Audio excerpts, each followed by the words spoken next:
deseja algo excelente. É necessário que o bispo seja irrepreensível, marido de uma só mulher, equilibrado, tendo domínio próprio, seja respeitável, hospitaleiro, apto para ensinar, não dado ao vinho nem à violência, mas amável, inimigo de discórdias, não ganancioso. Deve governar bem a própria casa, mantendo os filhos em sujeição com todo respeito. Pois se alguém não sabe governar a própria casa, como cuidará da igreja de Deus?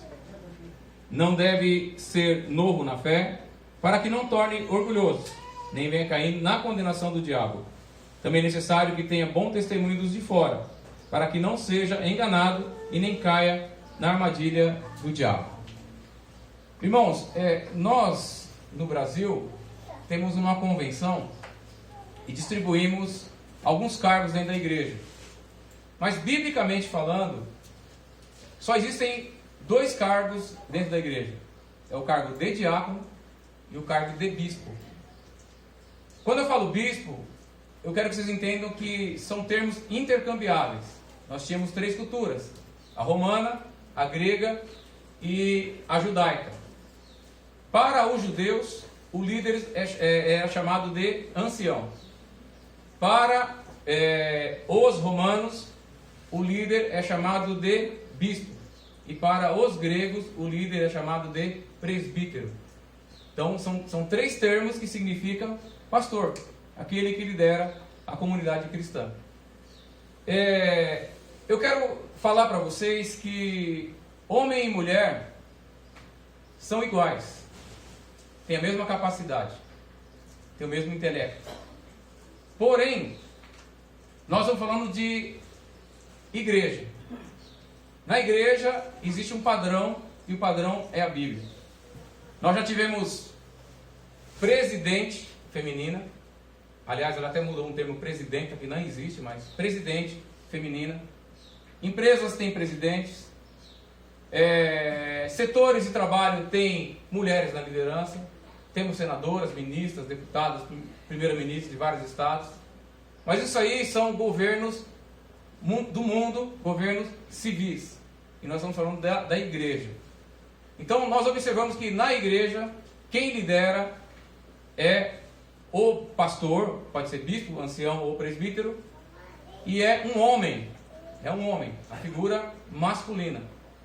Respeito todas as mulheres, reconheço a capacidade de todas as mulheres, elas são amadas, respeitadas, honradas dentro da nossa comunidade, dentro da minha casa, no meu dia a dia, porque eu não tenho nenhum tipo de preconceito. Mas eu quero abordar esse assunto para que nós possamos entender o seguinte: se eu tenho pensado errado ou agido errado, eu tenho que abandonar o erro. Deus não queria um rei, o povo pediu o rei. Então, vocês querem um rei? Tomem um rei. Deus não permitiu pastora, mas muitas comunidades e muitas mulheres desejam ser pastoras. É isso que vocês querem? Tomem. Então tem.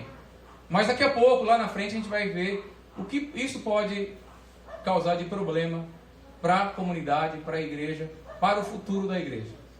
Então, com todo respeito, todo carinho, não é machismo, não é misógino, como dizem, né? Hoje em dia, não é nada disso. Respeito às mulheres, tenho amigas mulheres, trabalho com mulheres na igreja, as mulheres têm um papel importante na igreja, e não estou falando de ministério de mulher. Mulher tem ministério sim na igreja, e mulher é capaz sim. Mas vamos abordar o assunto sobre o pastorado feminino. É bíblico ou não é bíblico? Eu pedi a ajuda da nossa irmã diaconisa Adriana, ela vai fazer as perguntas e eu vou responder dentro da Bíblia. Algumas coisas a gente vai ler, algumas coisas você já conhece, não precisa eu ler. Tá bom? A Adriana vai me ajudar nesse sentido.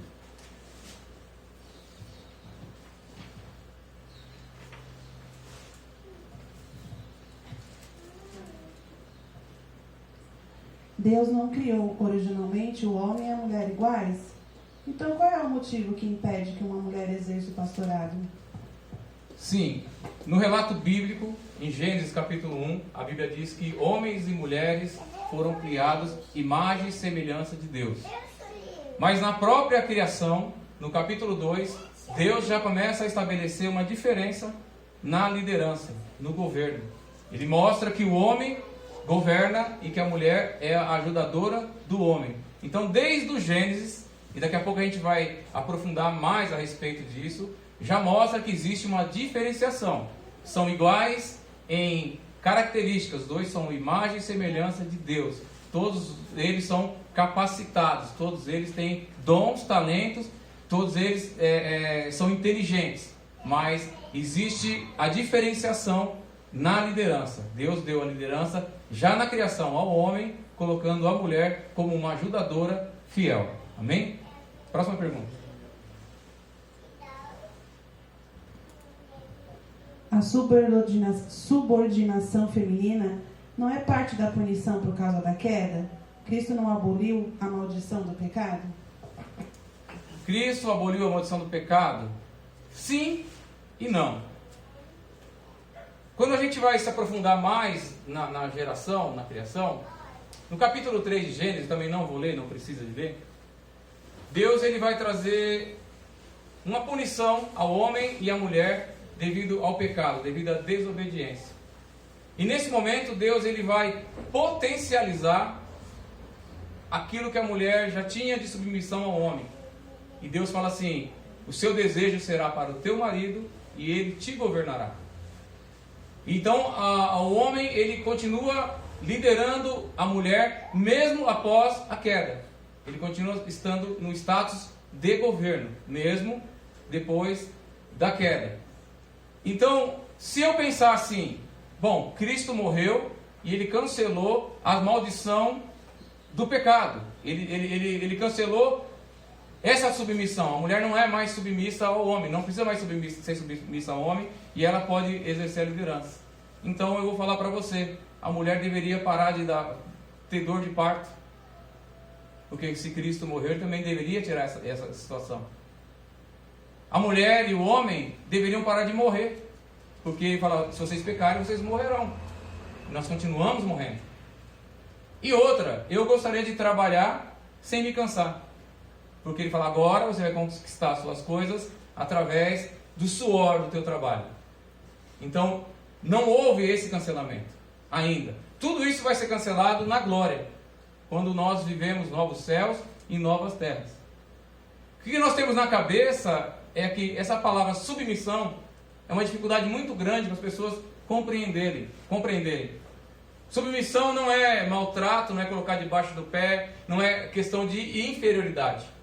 Submissão é a mulher estar junta do homem no mesmo objetivo, no mesmo acordo, procurando as mesmas metas. E assim é na igreja. Nós temos um alvo. Qual é o alvo? O evangelismo. Existe a liderança masculina do pastorado, que dirige a igreja. Mas toda a igreja está na mesma submissão, trabalhando, pregando, evangelizando, ganhando almas, ajudando as pessoas. Então, nós temos que entender isso. E outra, daqui a pouco a gente vai ver mais a miúde, mais detalhadamente. Na própria Trindade existe o papel de submissão. Filipenses capítulo 2, Paulo fala que Cristo, ele não teve usurpação de ser igual a Deus, mas antes ele se esvaziou dele mesmo, assumindo a forma de servo. E ele fala assim: eu vou para o meu Pai, porque ele é maior do que eu. Então, na Trindade, Jesus é Deus, Deus Pai é Deus, o Espírito Santo é Deus. Mas Jesus ele se coloca na questão da submissão ao Pai, para que a obra da salvação fosse feita e chegasse até nós. Amém? Há diversos relatos na Bíblia de mulheres que exerceram um papel importante no meio do povo de Deus. Isso não mostra que no novo pacto as mulheres também devem receber papéis de liderança dentro da igreja? Sim, nós vemos na Bíblia diversas mulheres que exerceram papéis fundamentais, tanto no Velho Testamento quanto no Novo Testamento. Nós vemos Jesus, ele se encontrando com a mulher no poço de Jacó, e ali ele fala do Evangelho, ministra quem é ele para aquela mulher, e ela sai evangelizando a cidade dela e falando: eu encontrei o Cristo. E aquela cidade é salva pela pregação daquela mulher. Nós vemos que no ministério de Jesus havia várias mulheres que abençoavam o ministério dele e acompanhavam o ministério dele. A própria mãe dele, Maria Madalena, Maria, irmã de Lázaro, Marta, irmã de Lázaro, e entre outras mulheres. Mulheres que inclusive abriram as suas casas para que a igreja fosse reunida na casa delas, como Priscila, a mulher de Áquila, que vivia em Filipos, em Roma. Por exemplo, a mãe de Marcos, que recebeu os apóstolos logo nos primeiros anos em Jerusalém, abrindo a casa. Então há mulheres, sim, que têm papéis fundamentais. Inclusive Paulo, em Romanos 16, ele cita mais de 10 mulheres que faziam parte do ministério dele e ajudavam na evangelização e na pregação do evangelho. Porém, nenhuma delas tinha um papel de liderança. Nenhuma delas era pastora, presbítera, bispa ou apóstola. Há evidências na Bíblia de que Hulda, Débora e Esther eram líderes e exerciam autoridade. Isso não é prova suficiente para a ordenação das mulheres no ministério pastoral? Hulda, que é uma profetisa, Débora, uma juíza, Esther, uma rainha. Primeiro, a gente está falando de liderança espiritual. Então, nós vemos que tem profetisa, tem juíza e tem rainha. Na Bíblia, no Velho Testamento, só 2 pessoas recebiam a ordenação com óleo e eles recebiam a unção para que eles pudessem exercer o ministério. Era o rei e o sacerdote. Só os 2 recebiam. Os profetas eles não recebiam, eles eram chamados. Por exemplo, Amós era um boiadeiro e Deus chamou ele para que ele fosse profeta. Isaías, ele era da aristocracia, ou seja, ele era da família real e o Senhor chamou para que ele fosse profeta. Jeremias, ele era da nação de sacerdotes, ele era um levita e o Senhor o chamou para que ele fosse um profeta. Então, nós temos que entender que a Bíblia existe termos, passagens descritivas e passagens normativas. Então, quando descreve que Débora era a juíza, de fato ela foi uma melhor juíza, por exemplo, do que o rei Saul. Ela governou melhor que o rei Saul. Só que ela não tinha a liderança espiritual de Israel sobre ela. Ela não era sacerdotisa. Ela cuidava das questões civis. Como eu falei que nós tivemos uma presidenta. Aliás, quando eles vão para a guerra contra os inimigos, e ela vai falar para o general, ele fala, vai ser uma vergonha para você Deus entregar a vitória de Israel pela mão de uma mulher. E o contexto do livro de Juízes é anarquia.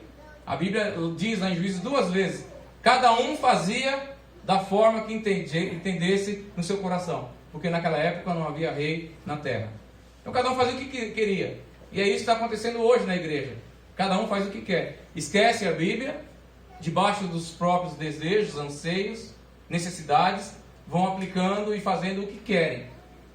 Mas é muito claro, a gente observa muito claro que não existiu nenhuma sacerdotisa. Do povo de Deus, não. Quando tinha, era de falsos deuses. Do povo de Deus, não. E outra, havia uma nação chamada a tribo de Levi, uma tribo chamada Levi. Dali tirava os sacerdotes e os levitas que iam trabalhar para Deus, ministrar a palavra, ministrar as ofertas, cuidar do povo. Era dali que era tirado. Mas nessa tribo também havia mulheres, mas nenhuma delas trabalhava no templo, fazia o trabalho espiritual que os homens eram incumbidos de fazer. Tá ok? Então a gente continua as perguntas. O patriarcado bíblico não é uma instituição nociva que inferioriza a mulher? Então, é triste que no meio da igreja hoje já existe um movimento feminista. As mulheres elas não se apegam à Bíblia, mas elas se apegam às coisas que estão lá fora, no mundo, e tentam trazer para dentro da igreja. E vão deturpando a palavra de Deus. Confundem o patriarcado com o machismo. Nós temos que combater o machismo e não o patriarcado. O patriarcado é uma instituição que Deus havia feito para que homens líderes manifestassem a pessoa de Deus nas suas famílias, no cuidado da esposa, no cuidado dos filhos. Então, esse Deus que nós temos é o único Deus que nós chamamos de Pai.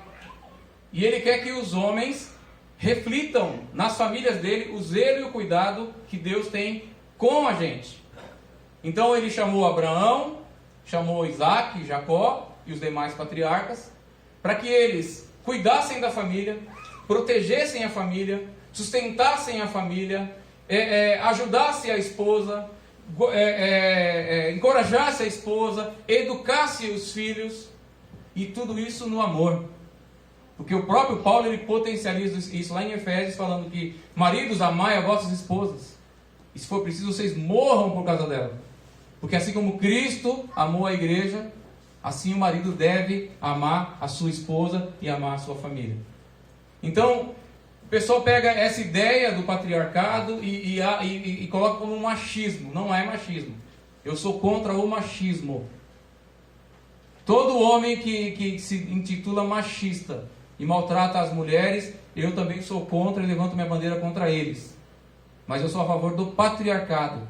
Um homem que exerce o papel que Deus deu para ele, de cuidado da família, de sustento da família, de zelo da família, de ser o sacerdote da família e dirigir a família a Deus.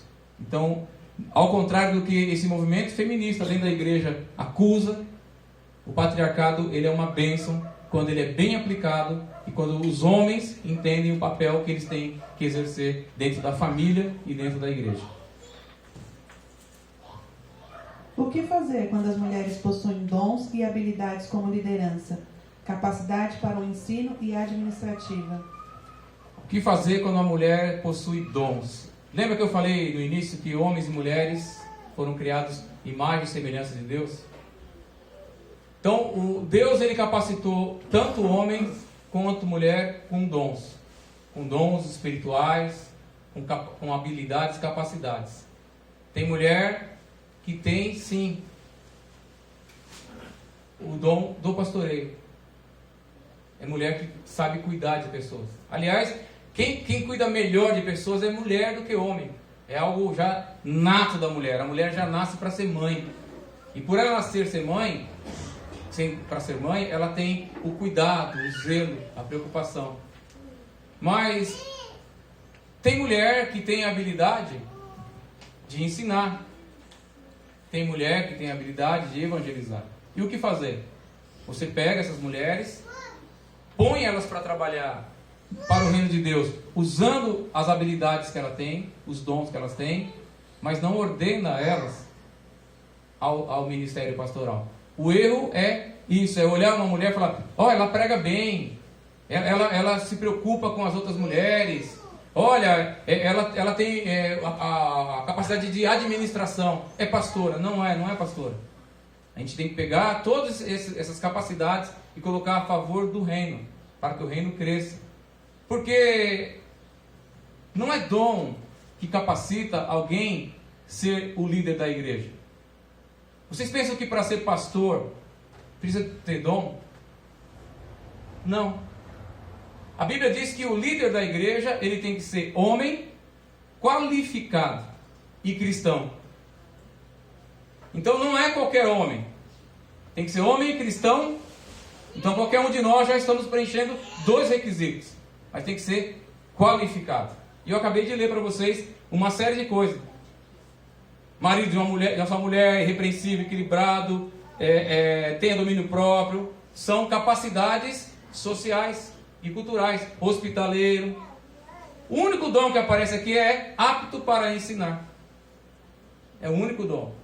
Então, o homem cristão qualificado, ele não é ordenado líder da igreja, pastor, presbítero, ancião ou bispo, porque ele fala em línguas ou porque ele tem habilidades. Não, é porque ele foi qualificado. E fala que ele tem que ter a família em sujeição, ser amável, fala que ele tem que ter boa fama com as pessoas de fora.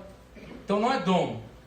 Agora eu pego as irmãs que têm dom e pego o dom e o talento que ela tem e uso em prol do reino, mas sem a necessidade de colocar essa mulher como pastora, como presbítera, como bispa ou como apóstolo. Não tem necessidade. É só a irmã entender isso. Eu vou ser usada nos meus dons, mas não tem necessidade nenhuma de eu ter cargo. Não tem necessidade nenhuma de eu receber ordenação nenhuma. Não tem necessidade. Existe algum trecho na Bíblia que esteja escrito que a mulher seja pastora? A mulher não pode ser pastora? É isso. Existe algum trecho na Bíblia que diz que a mulher não pode ser pastora? Que proíbe a mulher ser pastora? Não, não tem. Não tem. Mas quando a gente vai olhar para a Bíblia, porque a Bíblia ela é um conjunto de estudo e eu tenho que fazer um todo. Não é trabalhar na negação. A Bíblia não tem proibido que a mulher seja pastora. Mas está escrito, é proibido fumar? Então, pelo contexto de todo o ensinamento, eu vou entender que existe uma restrição para que essa mulher seja líder na igreja e seja pastora na igreja. Porque eu já entendi desde o princípio do Gênesis que a autoridade e o governo está sobre a vida do homem. E daqui a pouco eu vou sentar o pau nos homens, porque isso é culpa nossa. Está sobre a vida dos homens. E Deus espera que os homens se coloquem, esses homens qualificados, para cuidar da igreja dele, para cuidar das ovelhas. Mas a dificuldade é a seguinte, é que a Bíblia vai nos mostrar que a mulher não pode ensinar, que a mulher não pode, tem que ficar em silêncio na igreja, e daqui a pouco eu vou explicar o que é esse silêncio na igreja. E a mulher também, ela não pode exercer a função de um homem. A Bíblia nos mostra isso. Então, automaticamente é não. Como é que eu posso ser uma pastora, uma líder da igreja, se eu não posso ensinar? Como é que eu posso ser uma pastora, uma líder da igreja, se eu não posso falar na igreja? Como é que eu posso ser uma líder, uma pastora da igreja, se eu não posso exercer a função de um homem, ocupar o papel de um homem? Quem está com a Bíblia aberta em 1 Timóteo capítulo 3, a gente vai ler aqui mesmo no capítulo 3, no capítulo 2, Paulo fala assim, capítulo 2, versículo 11: a mulher deve aprender em silêncio, com toda a submissão, pois eu não permito que a mulher ensine, nem exerça autoridade sobre o homem, mas esteja em silêncio.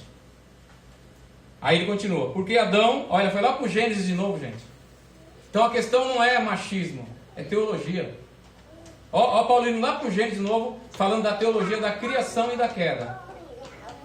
Porque Adão foi criado primeiro e Eva depois. E Adão não foi enganado, mas a mulher é que foi enganada e caiu em transgressão. Todavia, ela se salvará dando luz aos filhos, desde que permaneça com domínio próprio na fé, no amor e na santificação.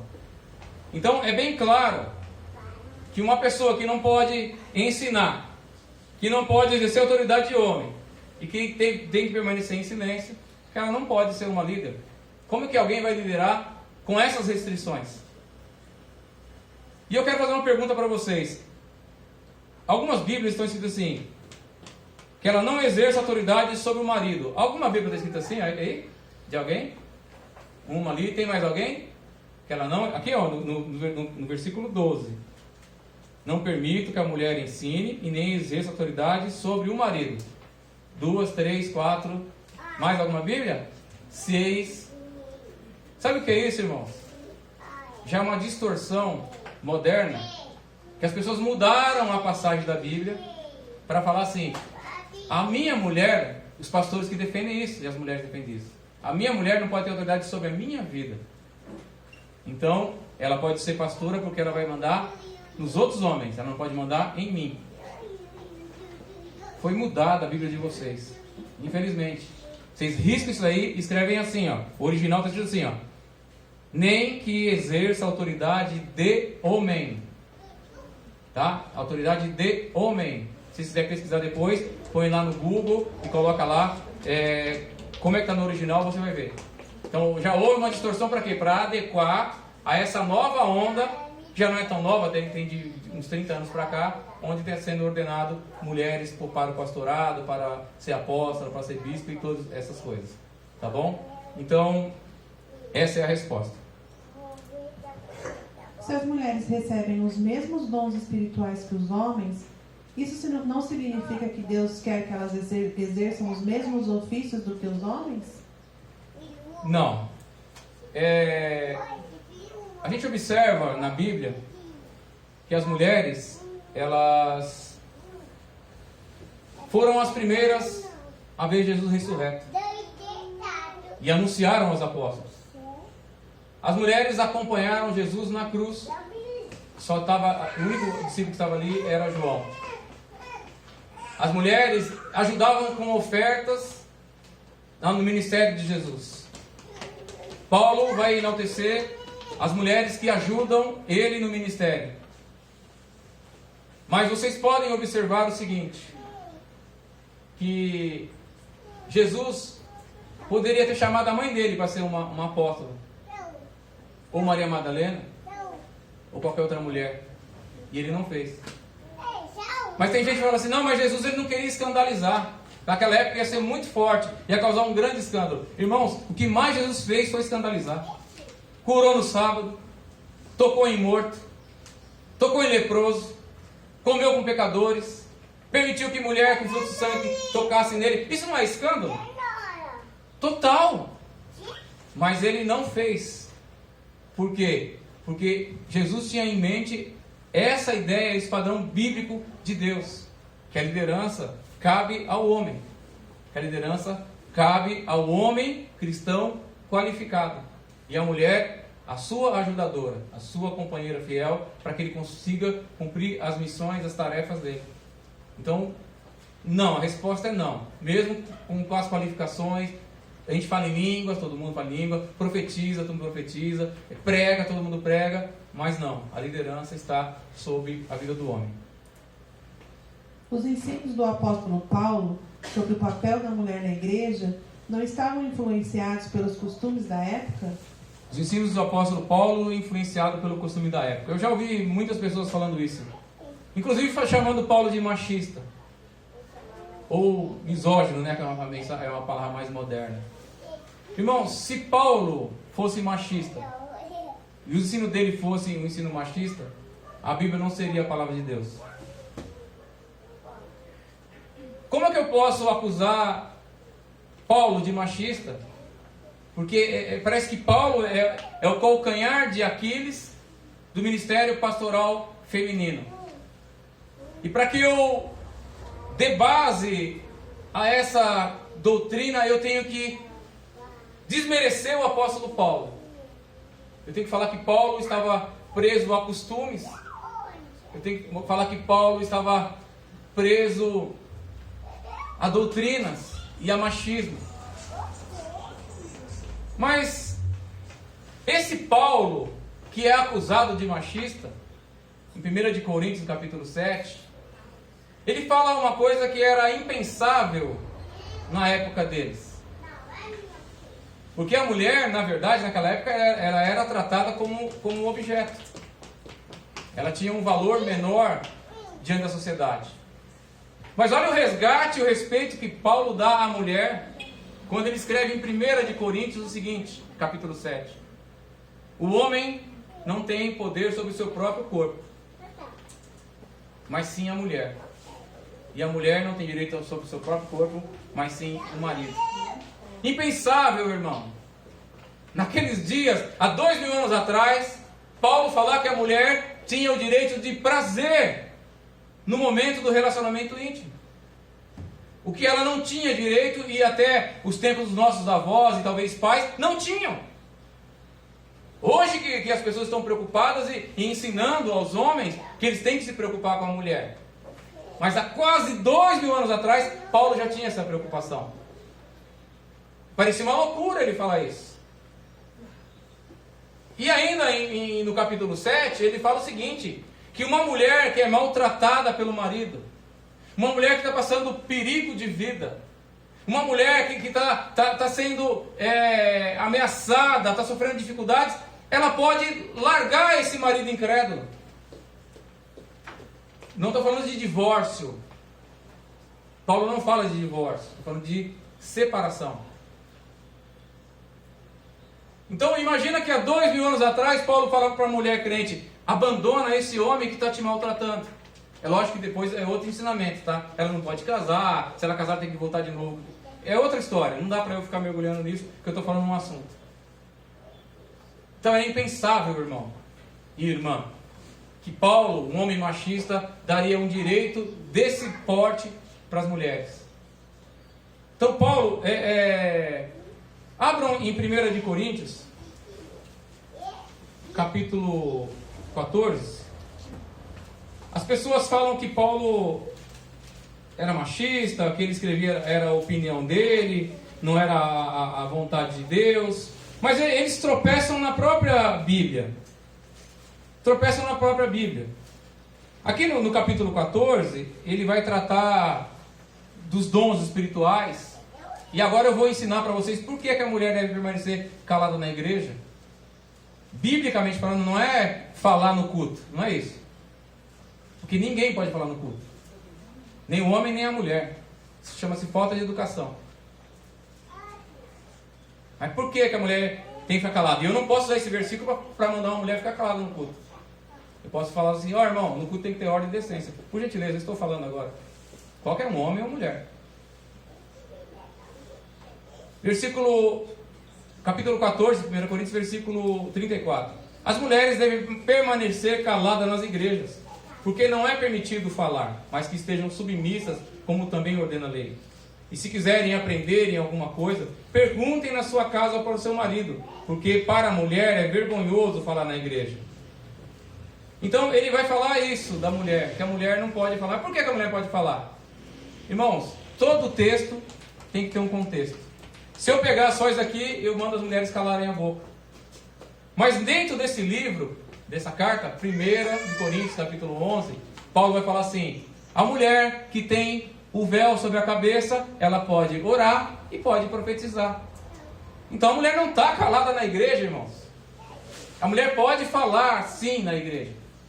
A mulher que traz o véu sobre a cabeça pode falar e pode profetizar. Por um acaso, quem abriu o culto hoje foi a minha esposa. Quem ministrou o louvor hoje foi a minha filha. São mulheres. Ué, não pode falar? Não pode falar? Pode. O que é trazer o véu sobre a cabeça? Eu vou explicar para vocês. É o seguinte: na cultura, e daqui a pouco eu volto aqui. É que tem que trazer as ideias. Na cultura hebraica, grega e romana, as mulheres usavam véu. E a mulher que usasse véu simbolizava que ela estava debaixo da autoridade do pai dela, minha filha ministrando, ou debaixo da autoridade do marido, minha mulher ministrando.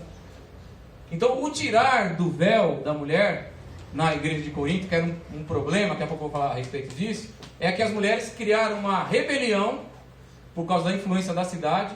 Corinto era uma cidade cosmopolita, e aí elas receberam influência de outras culturas, de outras pessoas, e resolveram tirar o véu e não usar mais o véu.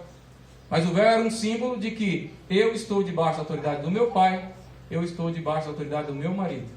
E a mulher que não estivesse em rebelião, estivesse com o véu, ela poderia tanto profetizar quanto orar dentro da igreja. Então, se ela está profetizando e ela está orando, como é que Paulo agora, 3 capítulos depois, ele manda a mulher ficar calada? Paulo está louco? Não, é a gente que não consegue entender a Bíblia. Porque se você voltar um pouquinho antes, ele vai falar no versículo 29 sobre a profecia. Que quando estiver profetizando, 2 ou 3 falam, os outros julguem. O que acontece é o seguinte: como a mulher não pode ter o poder de governo e autoridade na igreja, ela não poderia participar do julgamento dos profetas. É por isso que ela deveria ficar calada. Por causa que ela tem que respeitar o homem. É um exemplo: eu estou aqui ministrando, e aí a Adriana pergunta para o Rodrigo: mas o pastor falou certo? Não pode. É isso que Paulo está falando. Porque eu posso ser julgado de tudo que eu estou falando aqui. Os homens vão perguntar: pastor, o senhor falou que Davi tinha 24 dedos. Onde está escrito isso? Mas para a mulher afrontar o homem era falta de respeito. Está escrito aqui, falta de educação. Era vergonhoso. É vergonhoso a mulher falar na igreja. Ela não podia afrontar o homem, afrontar o profeta. E por isso ela deveria permanecer em silêncio. Mas a pergunta foi a seguinte: Paulo não era preconceituoso? Paulo não estava influenciado sobre a cultura daquela época? É lógico que pode ter pastora. Olha onde nós estamos vivendo. Homem e mulher são iguais.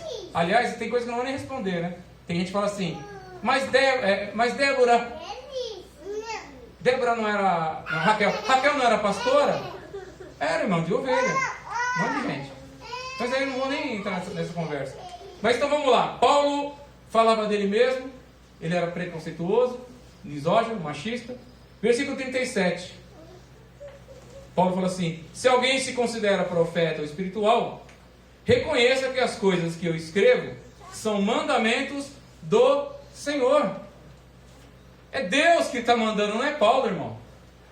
Então a gente quer pegar Paulo e descer o cacete no Paulo, quebrar Paulo no meio, quando Deus é quem está falando que não pode.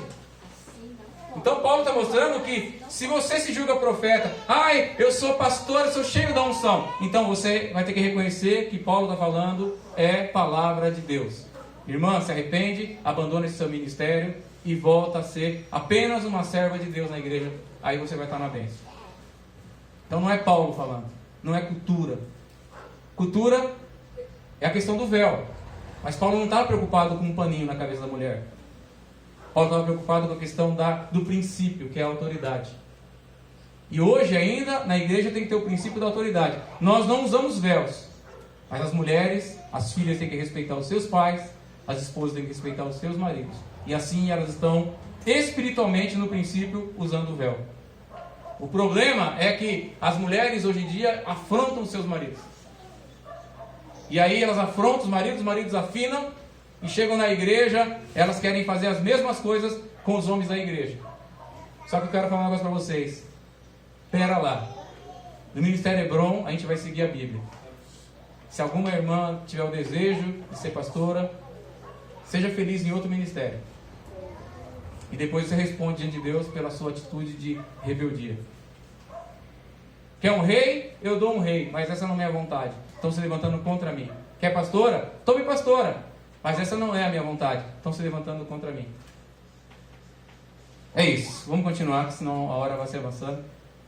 O que Paulo escreveu nas suas cartas a respeito das mulheres para resolver os problemas nas igrejas locais? Podemos aplicar esses ensinamentos nas igrejas de hoje? Então, eles falam assim: o que Paulo escreveu era para resolver problemas na igreja local. Lá em Corinto, as mulheres se rebelaram contra os homens, e por isso que Paulo mandou as mulheres ficarem caladas. Mas eu li também para vocês em Timóteo: as mulheres permaneçam caladas, que elas não exerçam papel de homem e que elas não ensinem. Só que Timóteo, ele era o pastor de Éfeso. É outra igreja, outra cidade, outra região. Então, Paulo escreve a mesma coisa para igrejas distintas. E se eu pensar dessa forma, eu vou ser obrigado a pegar todo o Novo Testamento, rasgar e jogar no lixo. Porque nada vai me servir. Porque quando os apóstolos escreviam, eles escreviam para resolver problemas pontuais, verdadeiramente. Mas que diz respeito a todas as igrejas, inclusive as igrejas de hoje. Porque se eu pensar assim, eu vou pegar a carta que ele escreveu aos Efésios, onde Timóteo era o pastor, e vou desprezar o seguinte, quando fala assim: nós somos salvos pela graça, mediante a fé, não por obras. Não, eu sou salvo por obras. Mas Paulo escreveu isso somente para os Efésios. Não serve para ninguém mais? Serve para todo mundo. Ou então vou pegar a carta aos Gálatas, que havia uma outra questão que alguns judeus começaram a vir na igreja e falar para eles: olha, vocês estão errados. Vocês podem sim ser cristão, estar congregado aí, mas vocês têm que cumprir a lei. E aí ele fala da salvação mediante a fé. e nós não somos salvos pela lei, mas pela fé. Então eu também desprezo essa doutrina. Ou eu pego a carta aos Tessalonicenses, que fala sobre o arrebatamento, e esqueço o arrebatamento, porque só falou para os Tessalonicenses. Então se Paulo falou só para Corinto, e falou só para Éfeso, então não serve para nós. Lá em Colossenses, Paulo fala assim: olha, vocês pegam essa carta e mandam para os irmãos de Laodiceia, e os irmãos de Laodiceia vão te mandar uma carta para vocês lerem também. As cartas elas eram circulares, irmãos. Todos eles conheciam as cartas. É lógico que em Corinto estava tendo essa questão das mulheres se rebelarem em querer tirar o véu. E lá em Éfeso havia a questão do templo da Diana de Efésios, e as mulheres eram sacerdotisas, e elas que oficiavam lá para Diana, uma entidade, e quando elas iam para a igreja, elas queriam continuar do mesmo jeito, oficiando. E Paulo manda elas ficarem caladas. Então é pontual sim, mas serve para todo mundo, em todo tempo, em toda era. Vamos continuar que a hora está passando.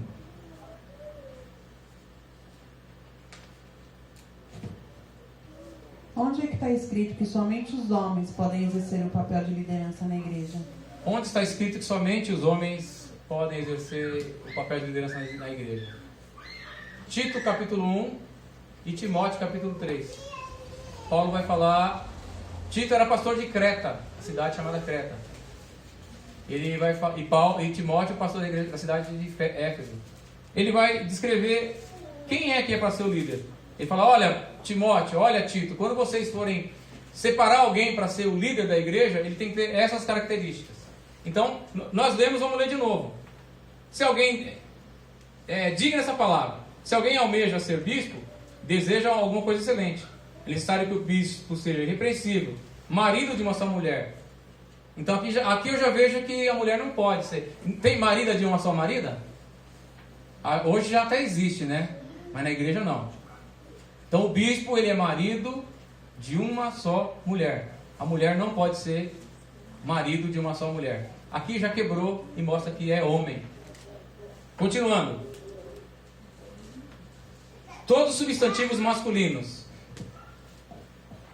É necessário que seja irrepreensível, marido de uma só mulher, equilibrado, não fala equilibrada, tenha domínio próprio, seja respeitável, hospitaleiro, apto para ensinar, não dado ao vinho, nem à violência, nem mais amável, inimigo da discórdia, não ganancioso. Deve governar bem a própria casa, mantendo os filhos em sujeição com todo respeito. Quem é que governa a casa, irmãos? É a mulher ou é o homem? É o homem. Se o homem não está governando a casa, você está errado.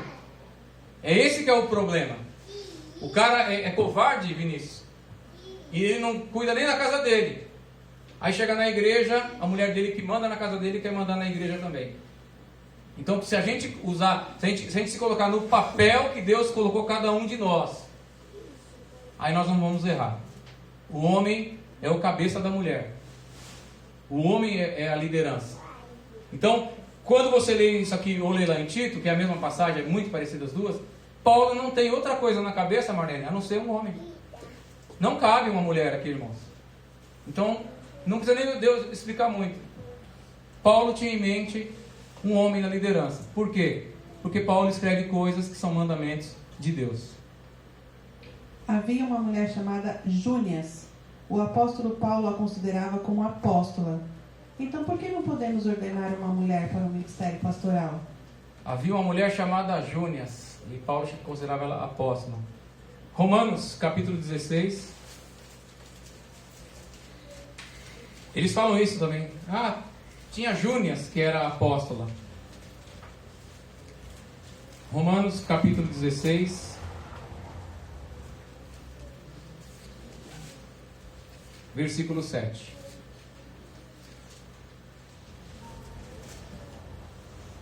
Romanos 16, 7.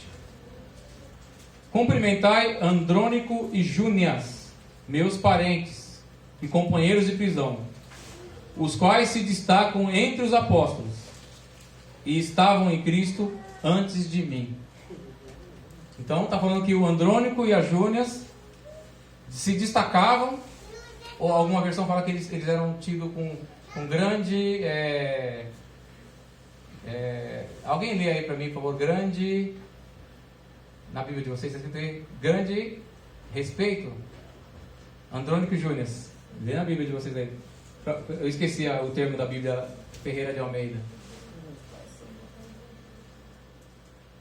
Os quais se destacam entre os apóstolos. Está escrito o que aí? Ele estava o quê? Eles tinham o quê? Nossa, entre os apóstolos que foram antes de mim, Cristo. Não, o que está escrito entre os apóstolos antes? Companheiros, e meus companheiros na prisão. E meus companheiros... Não, lê o versículo todo. Ah, tá. Saudar... Versículo 7. Saudai a Andrônico e a Júnia, meus parentes e meus companheiros na prisão, os quais se distinguiram entre os apóstolos e que foram antes de mim em Cristo. Tá, se distinguiram entre os apóstolos. Essa palavra que eu estava tentando lembrar. Na minha versão fala que eles se destacaram. Irmãos, aqui nós temos um problema linguístico também. Não sei se vocês sabem, nós temos... Não temos os originais bíblicos da Bíblia. Aqueles que foram escritos pelos apóstolos, que são chamados de autógrafos. Os autores que escreveram. Nós temos cópia de cópia de cópia de cópia. Só que nós temos cópias do 3º século, 4º século e 5º século. E quando os teólogos, os linguistas vão estudar essa passagem, tem um grande problema aqui. Por quê? Nós não sabemos se Júnias é homem ou se ele é mulher. Se é homem ou mulher. Por quê? Porque algumas versões está escrito Júnias, como a minha. Outras versões está escrito Junia, terminando com A. E ainda tem outras versões escrito Júlia. Então nós não sabemos se é homem ou mulher. Então eu não posso basear uma doutrina bíblica em cima de uma passagem que gera uma dúvida. Certo? Em primeiro lugar. Por exemplo, Lucas termina com S, nome masculino grego. Marcos termina com S, nome masculino grego. Paulos termina com S, nome masculino grego. Esdras termina com S, nome masculino grego. Aliás, eu já vi mulher chamada Esdras. Não pode, está errado, é nome masculino. Então, a primeira coisa é essa. Eu não posso basear se esse texto... Nem os teólogos sabem ainda se era um homem ou se era uma mulher. Então eu não posso falar que ela era uma mulher apóstola.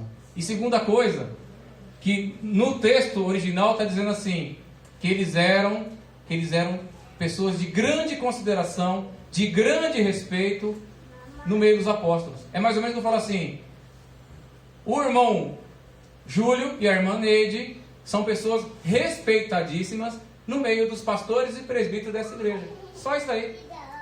Então essa pessoa não era apóstolo, e também não dá para saber se era homem e mulher. Então eu não posso basear uma doutrina para ordenar uma mulher numa passagem bíblica que ainda tem dificuldade de interpretação. Tudo bem? O Novo Testamento diz que todos são iguais diante de Deus. Fazer uma distinção baseada no sexo não é fazer acepção de pessoas e assim cometer pecado? Todos são iguais diante de Deus. A gente volta lá no Gênesis, sim, Deus fez homem e mulher, imagem e semelhança, todos são iguais, é verdade. Mas eles querem usar uma base do livro de Gálatas. Vamos lá, abrir em Gálatas. No capítulo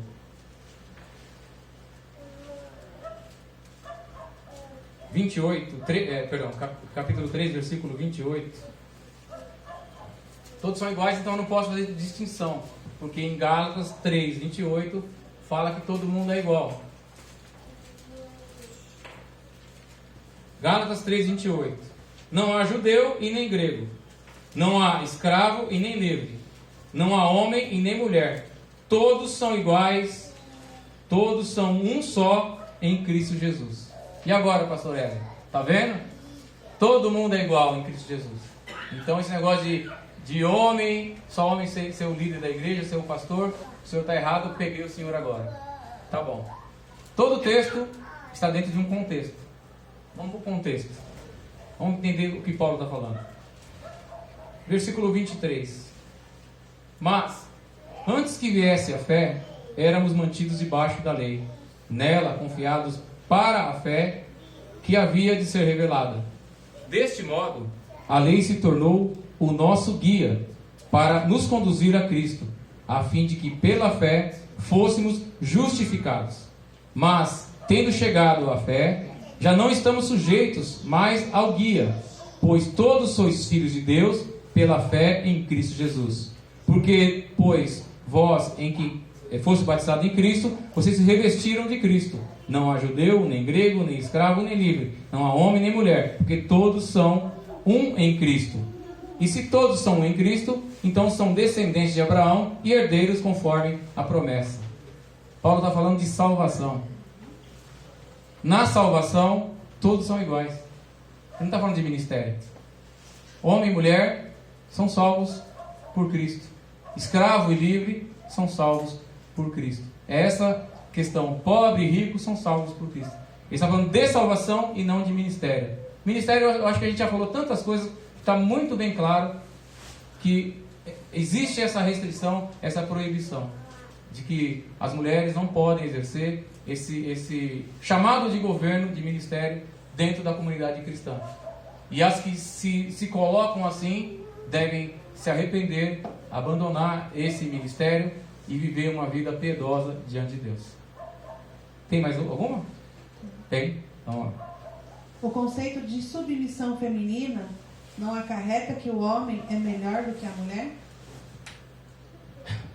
O conceito de submissão feminina não acarreta que o homem é melhor que a mulher? Não. Nós somos iguais. Deus nos fez igual. E nós não podemos tratar a mulher mal. Isso é machismo. Nós temos que tratar a mulher bem. Então aqui na nossa igreja nós temos irmãs que trabalham no louvor, irmãs que trabalham com as crianças, irmãs que trabalham na diaconia, irmãs que trabalham em várias áreas, porque elas têm capacidades, dons para ministrarem e trabalharem assim. Mais uma vez eu vou falar para vocês que submissão, essa palavra ela é distorcida, deturpada. Submissão não é colocar debaixo do pé, não é maltratar. Submissão é falar assim: vem comigo, eu tenho uma tarefa para fazer e eu quero que você me ajude nessa tarefa. Vamos ler 1 de Coríntios, no capítulo 11.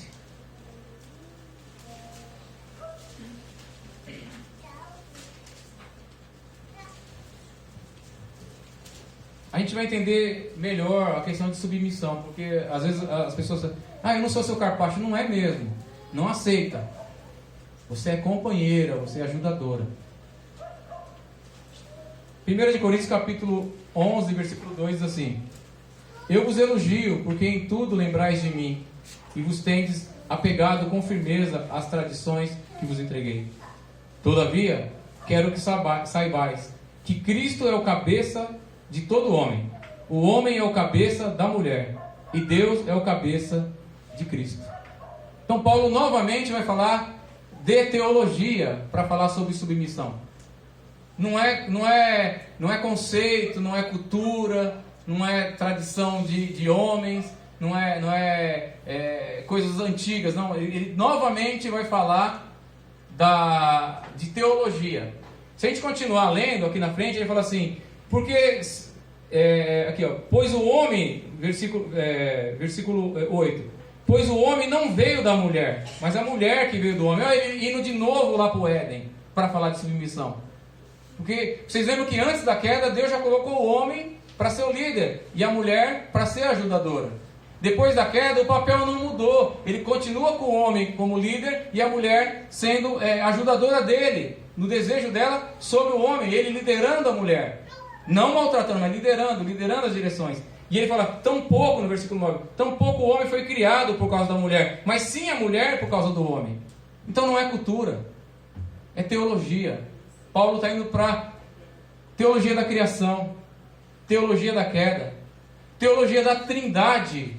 Está falando de Deus. Olha, ele fala assim, ó, Cristo é o cabeça do homem, o homem é o cabeça da mulher, e Deus é o cabeça de Cristo. Então, na própria trindade, Jesus se submete ao Pai. E ele não é menos Deus do que o Pai. O Espírito, o Filho e o Pai são santos. Eles são dignos de toda adoração, de todo louvor, onipotentes, onipresentes, Criador, perfeitos, pré-existentes, sempre existiram pela eternidade e eternidade. Mas Cristo, ele se coloca nessa submissão. E Paulo fala isso para as mulheres. Aqui é aquela questão que eu falei do véu. A gente continua lendo, aqui ele vai falar do véu. Todo homem que ora e profetiza com a cabeça descoberta desonra a sua cabeça. Quem que é a cabeça do homem? Cristo. Então, o homem que ora com a cabeça coberta, ele desonra quem? Cristo. Mas a mulher, toda mulher que ora e profetiza com a cabeça descoberta, desonra a cabeça. Quem é a cabeça da mulher? O homem. Então, quando a mulher punha aquele pedacinho de pano no véu, era só para falar assim: eu estou debaixo de autoridade. O meu marido é a minha cabeça e eu honro ele. A moça solteira, o meu pai é a minha cabeça e eu honro ele. É essa a questão. Então, a gente tem que entender isso, meus irmãos. Essa questão de submissão não é isso. Quem aqui se submete à polícia militar? Todos nós. Eles são melhores que a gente? Não. Quem aqui se submete aos governadores, presidentes, prefeitos? Todos nós. São melhores que a gente? Não. Eles estão embutidos de um cargo de autoridade e nós temos que respeitar a autoridade deles. Assim como Deus embutiu o homem de autoridade e nós temos que respeitar esta autoridade. Deu 1 hora agora que eu estou falando. Já vou terminar, eu acho. Está acabando, né? Então tá bom. Deus tem usado muitas mulheres pastoras para abençoar a vida de muitos. Qual é o pecado ou o problema que uma mulher no pastorado pode representar para a igreja? Deus tem usado muitas mulheres para abençoar a vida de muitos, é verdade. Mas qual que é o pecado nisso? Qual que é o problema? Irmãos, sabe qual é o problema? Nós vamos ver daqui a alguns anos. Porque hoje parece normal. É bonito, né? Aquela mulher profetizando, dando ordem, mandando, é bonito. Ó, que bonito. Mas eu vou falar um problema imediato. A gente já não consegue mais achar liderança masculina dentro da igreja.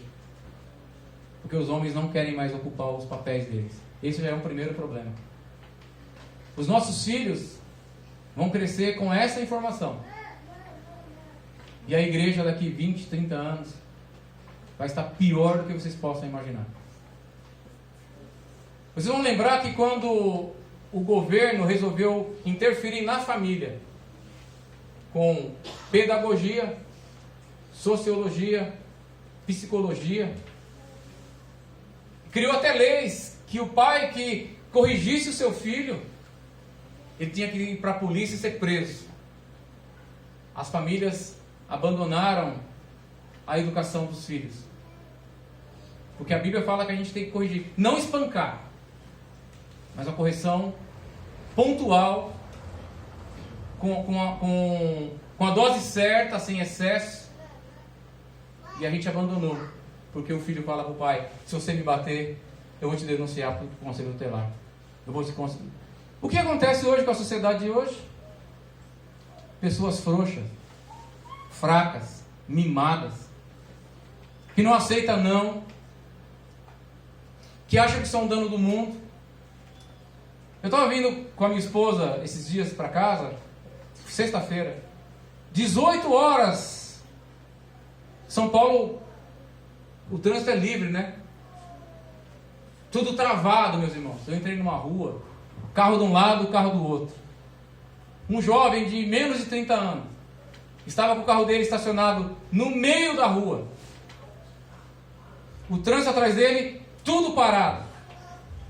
E o trânsito que veio atrás de mim, tudo parado. Ele desceu do carro, ligou o pisca-alerta, foi no portão da casa dele, abriu o portão, todo mundo buzinando. Eu encostei, parei ali perto da casa dele, ele abriu o portão, foi em direção ao carro. Eu falei: filho, você não pode fazer isso. Ele olhou para mim e falou assim: não, tudo bem, pode ir, pode ir. Eu falei: como é que eu vou? Eu não consigo ir para frente, seu carro está na minha frente. Eu não consigo ir para trás, tem carro atrás. Sabe por quê? Esse menino não teve educação, irmão. Não teve correção. E agora nós sofremos as consequências de nós não termos educado os nossos filhos. E a igreja vai sofrer as consequências desse ministério pastoral feminino no futuro, onde vai gerar homens fracos, homens que não querem usar o papel da liderança, porque ninguém quer responsabilidade. É difícil exercer responsabilidade. É melhor passar a bola. Toma você, resolve você, faz você, porque todo mundo quer ser bonzinho. Então as gerações futuras das igrejas vão pagar alto preço por causa disso aí. Nós vamos ver isso futuramente. Febe era uma diaconisa. Isso não prova que a mulher pode exercer uma função de liderança na igreja? Febe era uma diaconisa. Por ela ser diaconisa, a mulher pode exercer função de liderança na igreja. Uma vez um pastor perguntou isso para mim, falou: você fica questionando o ministério feminino, pastoral feminino, mas você tem diaconisa na igreja. Eu falei: cara, eu não vou nem discutir com você. Vai estudar um pouquinho a Bíblia e depois a gente conversa. Porque tem hora que não dá para discutir, né? Tem hora que não dá para... Febe e diaconisa. Romanos capítulo 16.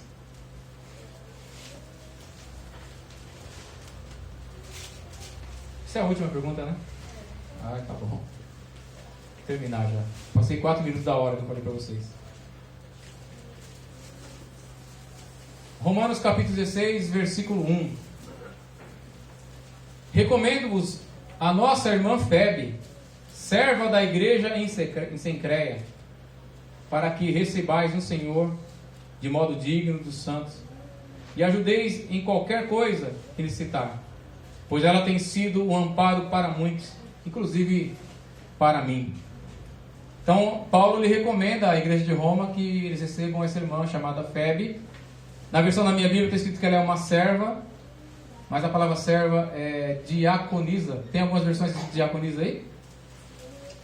Recebei a vossa irmã Febe, diaconisa da igreja de Cencreia. Nenhuma Bíblia está escrito isso? Ah, achei uma ali. Tem mais alguma aí? Então, algumas versões já falam que ela é diaconisa da igreja de Cencreia. Na minha está escrito serva. Na sua está escrito o que, presbítero? Serva. E na tua, Marlene? Serva. Tá. A palavra diácono significa servo. Se você for à Grécia e sentar num restaurante e pedir um suco e uma comida, sabe quem vai te servir? Um diácono. Porque diácono também, no grego, quer dizer servo, garçom, aquele que serve a mesa. Então, nós vemos na Bíblia, que essa mulher, Paulo a chama de serva ou diaconisa. Eu até marquei a palavra grega original que está escrita aqui, é diaconei, que vem da palavra diácono. Então a gente percebe que essa mulher, ela tinha um papel de destaque na igreja, mas não de liderança. Quem é a liderança da igreja?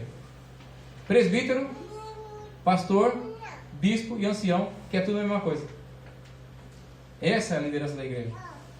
E o diácono, ele tem autoridade, porque ele é cheio de Espírito Santo, ele tem o bom conselho das pessoas de fora, marido de uma só mulher, e todos os outros detalhes que falam a respeito do diácono.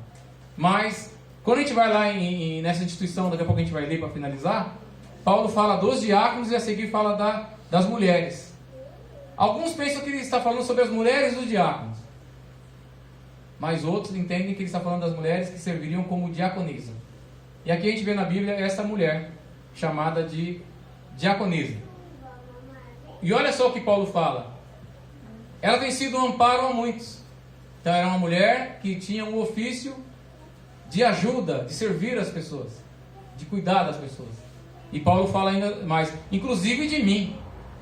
Então essa mulher, quando Paulo escreveu essa carta aos romanos, ele estava na cidade de Filipos. Então essa mulher era de Filipos, mas tinha sido servida em Cencreia, e ela estava cuidando de Paulo, ela cuidou de Paulo.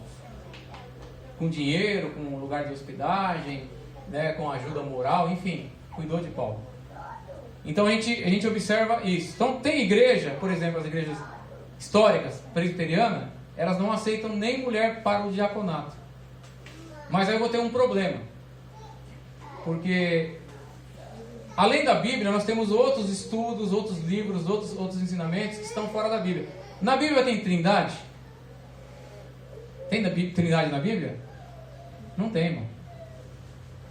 Quem falou sobre a trindade foi um homem chamado Tertuliano, no 2º século. Então, quando eu falo da trindade, eu estou falando do ensino do Tertuliano. Quando eu falo da divindade de Cristo, eu estou falando do concílio de Trento, onde foi defendido Cristo homem e Cristo Deus. Não está na Bíblia, então tem ensinamentos da igreja, doutrinas da igreja. E tem um livro chamado Didaquê, é bom estudar por isso, chamado Didaquê, ou o ensino dos 12 apóstolos. Ele foi escrito por volta do ano 70 ao ano 90. E era o catequese que a igreja primitiva usava. E lá está escrito assim: as mulheres sirvam as mulheres. Então as mulheres eram diaconisas, cuidavam das mulheres. Batismo das mulheres, elas ajudavam no preparo. Velório das mulheres, elas ajudavam nos preparos. O próprio Paulo escreve a Tito, no capítulo 2, versículo 2 e 3, fala assim: que as mulheres mais velhas ensinem as mulheres mais novas a serem boas mães e ótimas mulheres, tudo em submissão, para que a palavra de Deus não seja blasfemada. Então, as mulheres podem servir na igreja como diaconisa. Não bispas, não presbítera, não apóstola, não que mais o quê? Santidade, pastora, arcanja, não. Finalizando lá, para a gente terminar. Acabou as perguntas, né? Acabaram, né? Finalizando. Eu parei lá nos diáconos. 1 Timóteo, capítulo 3, a partir do versículo 8. Estou com 1 hora e 10 minutos e vou encerrar, tá? Me perdoem, mas é um assunto longo e tem muitas coisas para falar. Eu só falei 16 perguntas e até deixei outras coisas de lado. Tem até uma pergunta assim: mas eu e meu marido não somos uma só carne? Se ele é pastor, então eu também sou pastora. Aí eu falei pro cara assim: então, você trabalha do quê? Ele falou: eu sou policial. A sua mulher é policial? Não, você não é uma só carne com ele? Eu sou mecânico de máquina. Sua mulher é mecânica de máquina? Não. Mas você não é uma só carne com ele? Então, texto fora do contexto. 1 Timóteo capítulo 3, versículo 8, eu termino. Os diáconos, da mesma forma, devem ser respeitáveis, de uma só palavra, não dados a muito vinho, nem dominantes de ganância. Devem permanecer no ministério da fé e na consciência pura. Devem também, primeiramente, passar por experiência. Depois, se considerados irrepreensíveis, exerçam o diaconato. As mulheres, do mesmo modo, devem ser respeitáveis, não caluniadoras, moderadas, fiéis em tudo. Os diáconos devem ser maridos de uma só mulher e governar bem os seus filhos e a sua própria casa, pois os que servem bem como diaconato irão adquirir um lugar de honra e muita confiança na fé que há em Cristo Jesus. Amém? Aí eu termino aqui falando para vocês o seguinte: por que eu estou falando isso, irmão? Ainda que fique só a nossa igreja no mundo, que não tenha ministério pastoral feminino, eu vou ficar com a Bíblia. Ainda que todas as mulheres da igreja e maridos forem embora, porque minha mulher está chorando e está triste, ela quer ser pastora, vai na paz. Eu permaneço na Bíblia, eu permaneço na doutrina bíblica. As coisas vão apertar cada vez mais para a igreja. O que está faltando são homens de pulso, que conhecem a palavra, que amam as vidas, que amam a Deus, que temem a Deus e fazem a vontade do Senhor e cuidem da igreja. Porque vai entrar de tudo no meio da igreja. Paulo fala isso em Atos dos Apóstolos, capítulo 20, quando ele chama os presbíteros, que também são pastores, ele fala assim: vocês são bispo e vocês pastoreiam a igreja, com a minha partida surgirão lobos vorazes no meio da igreja e farão coisas terríveis no meio da igreja. E a gente está vendo um monte de coisa acontecendo no meio da igreja. Então, a minha esposa não é pastora, por um acaso ela é diaconisa. Poderia nem ser, mas é diaconisa. A esposa do presbítero Reginaldo não é pastora, também é diaconisa. A esposa do presbítero José Luiz também não é pastora, Ela é diaconisa? É, diaconisa. Duas coisas. Não chamem ninguém de pastora. Outra coisa, se chamarem você de pastora, ela sabe disso. Chamem a atenção de quem chamar você de pastora. E deixe bem claro, eu não sou pastora. Pastor é meu marido. E por que eu falo isso, irmãos? Porque é no pragmatismo. É deixando as coisas acontecerem que o buraco vai abrindo e rompe a barragem. A culpa, muitas vezes, das pessoas se exaltarem na igreja é da própria igreja. Ai, o cantor tal, ai, o cantor tal, ai, a cantora tal, ai, a cantora tal. E vai pro show e paga show e paga não sei o que lá. A pessoa se torna soberba e cai. Cai ela e cai o adorador.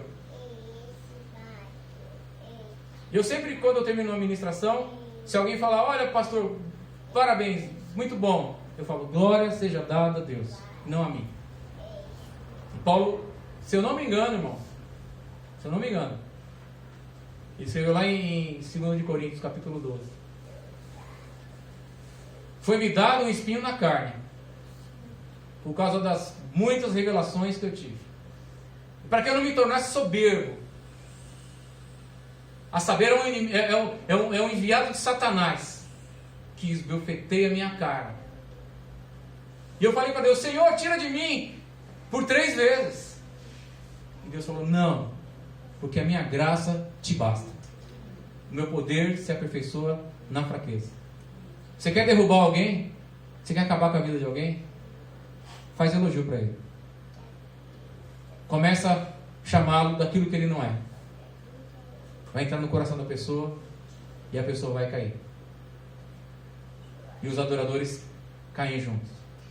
Quem adora, Salmo 115, quem adora uma imagem se torna igual a ela.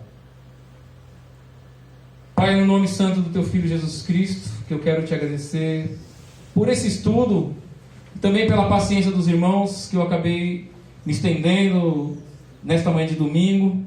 Mas eu sei, ó Pai, que tinha uma necessidade de tratar sobre esse assunto, porque isso trouxe muito ao meu coração, ó Pai, o desejo de direcionar isso, de trazer isso, ó Pai, para a vida dos meus irmãos, Pai. Que o Senhor venha nos afastar da soberba, que o Senhor venha nos afastar do desvio, que o Senhor venha nos afastar, meu Deus, do erro, que o Senhor venha nos afastar, meu Deus, de toda doutrina que não glorifica o Teu nome, ó Pai. Se nós estivermos equivocados em alguma coisa, Pai, que nós possamos retornar à verdade, possamos retornar ao caminho, possamos retornar, meu Deus, ó Senhor, nos Seus ensinamentos, guardando e meditando, ó Pai, os ensinamentos dos apóstolos, não levantando outros fundamentos, ó Pai, porque a rocha é Cristo e os fundamentos são aquilo que nós recebemos dos apóstolos e dos profetas, que nós possamos guardar essas coisas no nosso coração. Eu abençoo, Pai, cada vida que veio aqui nesta manhã. Meu Deus, não importa o que eles vieram buscar, não importa, meu Deus, o desejo do coração, a ansiedade, o medo, ó Pai, mas que eles levem nesta manhã a Tua bênção, ó Pai, que eles levem nesta manhã, meu Deus, a resposta para aquilo que eles vieram buscar, meu Pai, que o Senhor sare as enfermidades, que o Senhor venha restaurar cada uma dessas vidas, eu Te peço no nome de Jesus Cristo, amém e amém, Jesus, amém. Glória a Deus, vamos aplaudir ao Senhor.